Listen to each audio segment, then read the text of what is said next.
kaya ko naman tanggapin eh. Basta sabihin mo lang sa akin yung totoo. Sino ba yung nagdadalang tao? Bakit ayaw mo sabihin? Si Zoe po. Si Zoe yung naglili.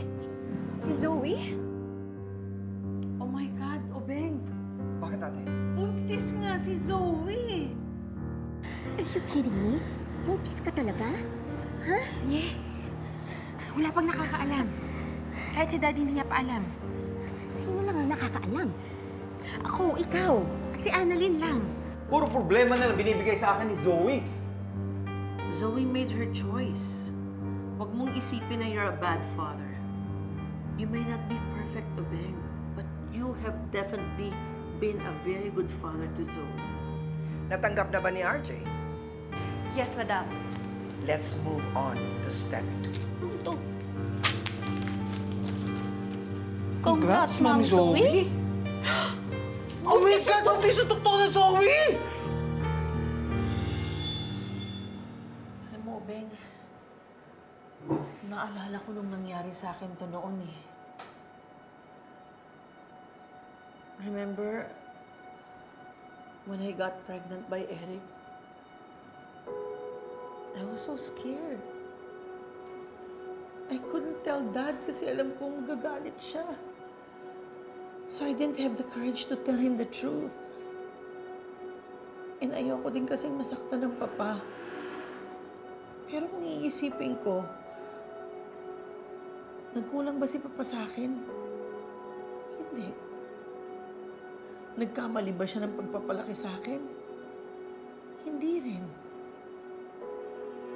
Everything that happened was my decision. Kaya kung meron man akong pagsisisihan, yun yung nung iniwan ko si Justin. Sana hindi mangyari kay Zoe to. Sana maging matapang siya at panindigan niya ang pagiging isang ina.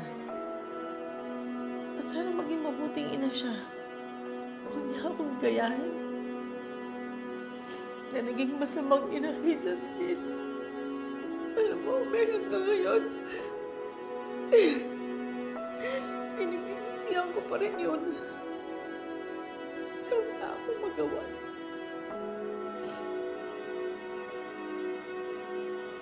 Kaya please, don't leave Zoe.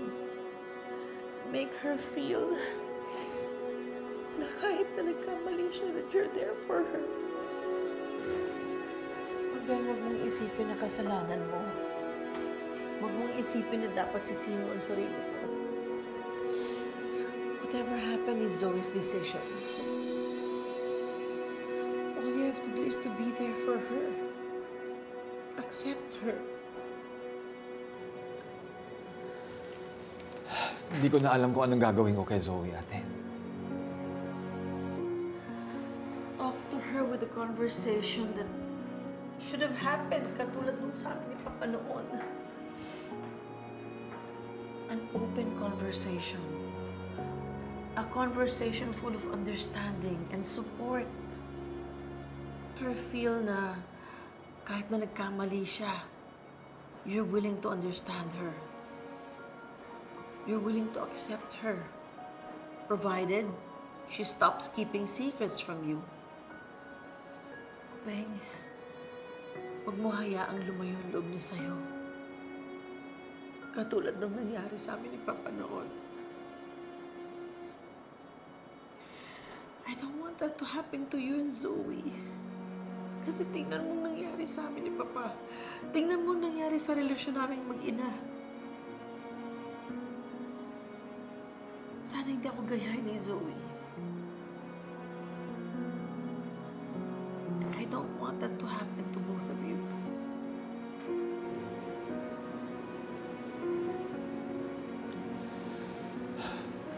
Maraming salamat, ate. Thank you for enlightening me with your knowledge and wisdom. I'm so blessed to have an ate like you. Sino pa bang magtutulungan? Hindi tayong dalawa. Tayong dalawa na lang naman ang natitira eh.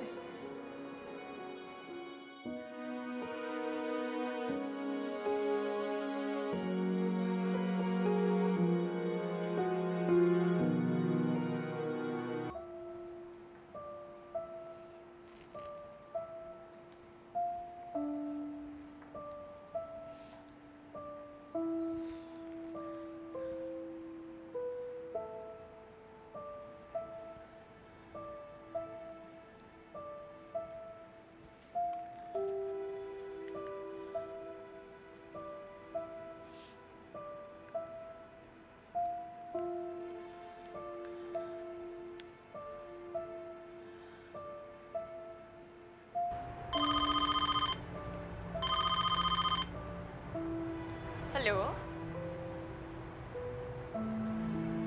Hello? I know this number. This is from Apex. Why are you calling? Hello? Bakit ka tumatawag kung hindi ka naman magsasalita? You're just wasting my time.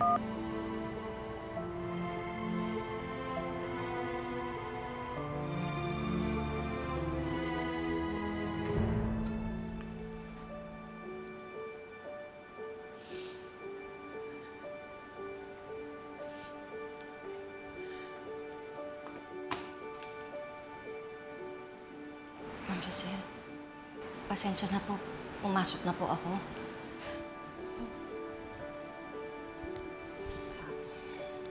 Ma'am Giselle, hindi na po kayo iba sa akin. Alam ko naman po, umpisa pa lang, may mabuti kayong puso. Bakit hindi na lang pupuntahan yung anak niyo? Maybe soon. But I'm not ready yet.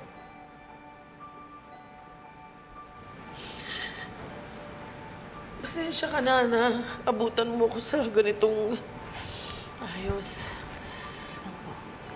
Hindi ko kasi mapigilan. Ninette, yung nangyari sa akin, nangyayari na rin kay Zoe.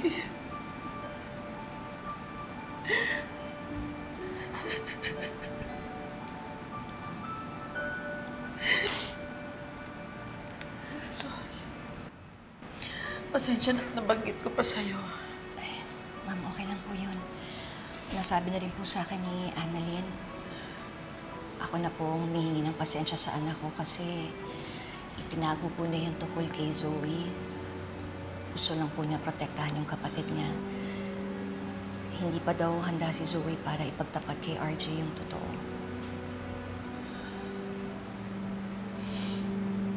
Napakabait talaga ni Annalyn.